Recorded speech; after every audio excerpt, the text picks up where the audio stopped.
আসসালামু আলাইকুম দেশবাসী, কিতা খবর? বালা আছেননি? আশা করি কেউ বালা নাই। এই যে বন্যার পরিস্থিতি হয়েছে দেশের মাঝে, বিশেষ করে আমদার যে 12 ফুট এলাকাগুলা, খৈস্তানার 12 ফুট এলাকা, এই এলাকার জীবনে কোনোদিন বন্যা হয় না। আমার বয়স চলের প্রায় 28 বছর। এই 28 বছরের মাঝে আমি রাস্তার মাঝে ইলা পানি একদিনও দেখছি না, বা আমাদের এলাকার কয়েক বাড়ির পানি উঠেছে এরকম আমি কোনোদিনও পানি দেখছি না। তো সবে বেশি বেশি আমরা লাগে দোয়া করবা, আর দেশবাসী যে যেখান থেকে দেখবা ভিডিওটা বেশি বেশি করে শেয়ার করে দিবা, আর দেশের মানুষের লাগে সবে দোয়া করবা বেশি করি। তো এই আমদার এলাকার এক বড় ভাইয়ের লগে মাতিয়া দেখি তান কিতা অবস্থা, তাইন দেখছইনি অত পানি তান বয়সের মাঝে। ভাই আসসালামু আলাইকুম, কিতা করা? ভালো আছেননি? ওয়ালাইকুম সালাম। সালাম আলাইকুম। দেশবাসী কিতা খবর? আমরা বড় দুর্ভোগের মাঝে আছি, পানিবন্দী অনেক মানুষ আছি, আমরা খুব কষ্টের মাঝে আছি।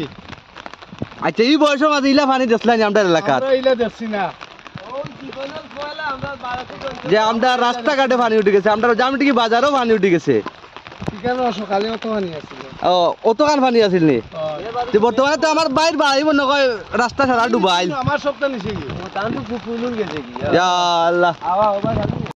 আমরা সবচেয়ে দুঃখজনক জায়গা হইল গিয়া আমরার ঐতিহ্যবাহী কুরুয়ার ফুল ভাঙ্গিয়া গেছে কি পানির ঠেলায়।